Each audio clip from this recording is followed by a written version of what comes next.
में या गांव-गांव या पूरे प्रदेश में एक एक जिले में मैं जा रहा हूं।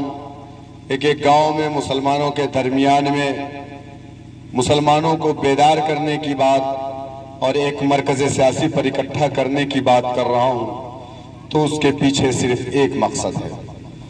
वो मकसद क्या है?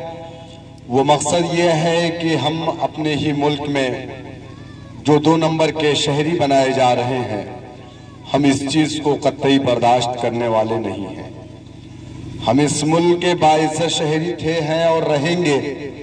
जितना इस मुल्क पर अधिकार इस देश के प्राइम मिनिस्टर नरेंद्र मोदी या इस प्रदेश के मुख्यमंत्री योगी आदित्यनाथ का है, उससे कम अधिकार मेरा और आपका नहीं है।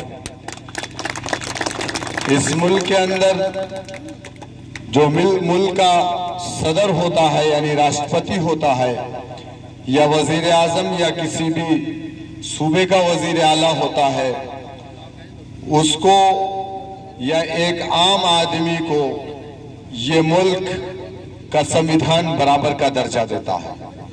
कोई बड़ा नहीं, कोई छोटा नहीं।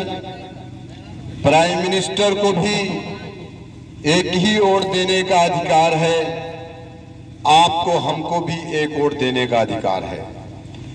इस मुल्क के अंदर मुख्तलिफ मजहब के लोग रहते हैं।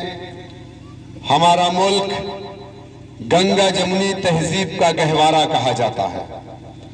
हमारा मुल्क धर्मनिरपेक्ष यानी हमारा जो मुल्क है वो किसी जात पात और बिरादरी का मुल्क नहीं है, बल्कि ये तमाम मजहब को सेलिब्रेट करता है।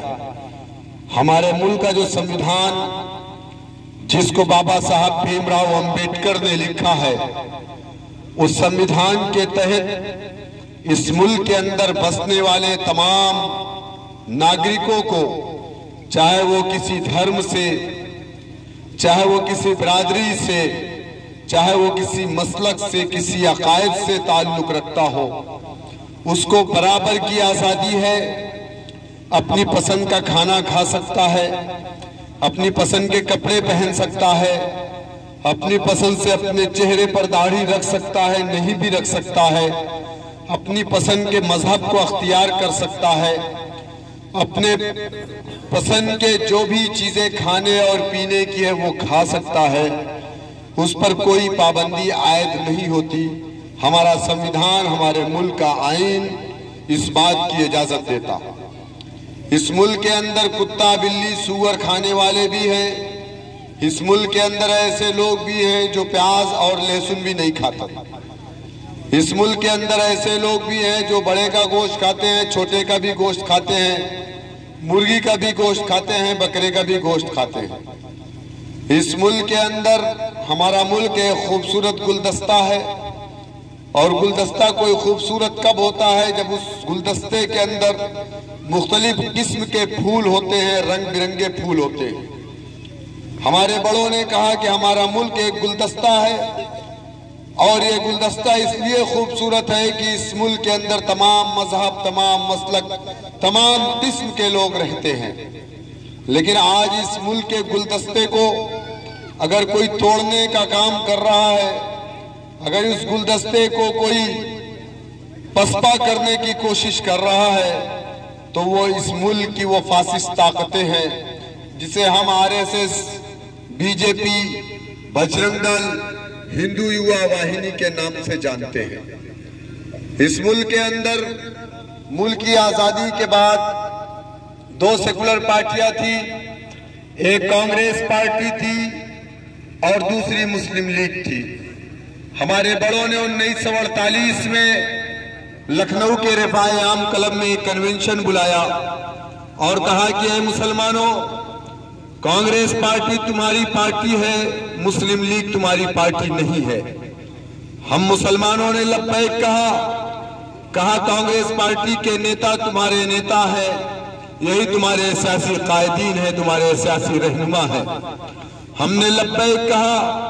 1 साल, 2 साल, 3 साल नहीं, 60 साल तक इस मुल्क का इख्तियार हमने कांग्रेस पार्टी को दिया। लेकिन हमारा मुल्क जब आजाद हुआ 1947 के बाद इस मुल्क के अंदर मुसलमान सरकारी नौकरियों में 34% हुआ करता था। मौजूदा वक्त में अगर आप देखेंगे, इदादुशुमार आपको ये बताते हैं कि आप अपने मुल्क के अंदर सरकारी नौकरियों में बहुत सारे शोबे हयात में, बहुत सारे विभाग में आपकी 1% भी नुमाइंदगी नहीं है।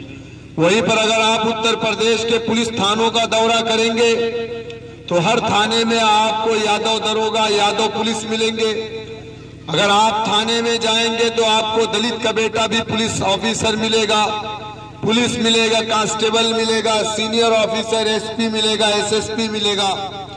लेकिन अगर आप सरकारी विभाग में भी जाते हैं तो वहां पर भी आपको सरकारी नौकरियों में दलित का बेटा भी मिलेगा, ठाकुर का बेटा भी मिलेगा, ब्राह्मण समाज का भी बेटा मिलेगा, आपको यादव का भी बेटा मिलेगा। लेकिन अगर ओवरऑल आप देखते हैं तो पूरे उत्तर प्रदेश में 100 थानों का चक्कर लगाने के बाद आपको पूरे प्रदेश में 1 या 2 मुसलमान का बेटा मिलेगा। सरकारी दफ्तर में जब आप जाएंगे, चाहे वो बिजली विभाग के दफ्तर में जाए, चाहे वाणिज्य कर विभाग के दफ्तर में जाए या परिवहन निगम के दफ्तर में जाए, हत्ता के अल्पसंख्यक आयोग में आप जाएं तो वहां पर कुर्सी पर बैठने वाला आपको कलमा ला इलाहा इल्लल्लाह मुहम्मदुर रसूलुल्लाह वाला नहीं मिलेगा। आपको ठाकुर का बेटा, ब्राह्मण का बेटा, यादव का बेटा, दलित का बेटा मिलेगा। इस मुल्क के अंदर तमाम मजहब के लोगों की सरकारी नौकरियों में नुमाइंदगी है। अगर किसी की नुमाइंदगी नहीं है तो वो मुसलमान है। इस मुल्क के अंदर किसी लोगों को किसी खाने पर कोई पाबंदी नहीं है। दलित का बेटा या दलित बस्तियों में शादी होती है तो दलित अपने यहाँ किसी ब्राह्मण को शादी में नहीं बुलाता, जबकि होता क्या है, हिंदू के यहाँ शादी होती है तो उनकी शादी करवाने के लिए ब्राह्मण आता है। अगर कोई मर जाता है तो उनकी अर्थी जब उठती है उसके पहले भी पूजा पाठ है, जो भी उनके यहाँ जो भी रस्म होती है उसके लिए भी एक ब्राह्मण, एक पंडित आता है। लेकिन दलितों के यहाँ नहीं जाता। दलितों से सरकार सवाल नहीं करती कि ऐ दलितों, तुम अपने यहाँ शादी में ब्राह्मण को क्यों बुलाते हो। ईसाइयों के यहाँ शादी का तरीका अलग होता है, उनके यहाँ बीवी को छोड़ने का, तलाक का तरीका अलग होता है। यहूदियों के यहाँ शादी का तरीका अलग होता है, बीवी को छोड़ने का, तलाक का तरीका अलग होता है। लेकिन उनसे सवाल हिंदुस्तान के अंदर नहीं किया जाता। लोग कुत्ता बिल्ली, जैसा कि मैंने कहा, खाते हैं। कभी उनसे सवाल नहीं किया जाता कि कुत्ता बिल्ली भी एक जानदार चीज है। लेकिन सवाल आपसे किया जाता है कि मुसलमानों, तुम इस चीज को क्यों खाते हो, तुम जीव हत्या करते हो, ये गलत है, हम तुम्हें इस चीज को नहीं खाने देंगे। हमारे घरों में आकर के हमारी हांडी को चेक किया गया, हमारे लोगों को मारा गया, फिर इसको चेक किया गया और कहा गया कि ये गाय का गोश्त है। गाय के गोश्त के नाम पर मुसाम हो रहा है। ईटा पन्ने से मार करके मुसलमानों की लिंचिंग हो रही है कि किसी दलित की, किसी ब्राह्मण की, किसी ठाकुर की इस मुल्क के अंदर लिंचिंग नहीं हो रही है। इस मुल्क के अंदर हमारी शरीयत में मुदाखलत हो रही है। बाकी इस मुल्क के अंदर, जैसा कि मैंने कहा, तमाम धर्म के मानने वाले लोग हैं, किसी की मुदाखलत नहीं हो रही है। ट्रिपल तलाक पर बिल लाया गया हिंदुस्तान की पार्लियामेंट में, किसी दूसरे धर्म, किसी दूसरे मजहब के मानने वालों की शरीयत पर कोई बिल नहीं लाया गया। कभी हमने इन सब चीजों का मुहासबा किया कि सरकारी नौकरियों में हमारी तादाद नहीं, हमारे इलाकों में स्कूल नहीं, हमारे इलाकों में अस्पताल नहीं, हमारे बच्चे पढ़ करके कोई डीएम या एसएसपी या कोई बड़ा ऑफिसर क्यों नहीं बनता, हमारे लोग सियासत में हिस्सेदारी क्यों कम है, हम सामाजिक स्तर से क्यों गिरे हुए हैं, पसमानदा है, हम सियासी एतबार से पसमानदा है, तालीम के मैदान में पसमानदा है, माशी हालात हमारे पसमानदगी की तरफ है। कभी हमने नहीं सोचा। आपको ये सारी चीजों में छोड़ करके सवाल जा रहा हूं, आपको इन चीजों को सोचने की जरूरत है। मैं उसका एक जवाब जानता हूं। जहां तक मैंने पढ़ा है, जहां तक मैंने सीखा है, जहां तक मैंने जाना है, हिंदुस्तान के अंदर अगर कोई सबसे ज्यादा ताकतवर चीज है तो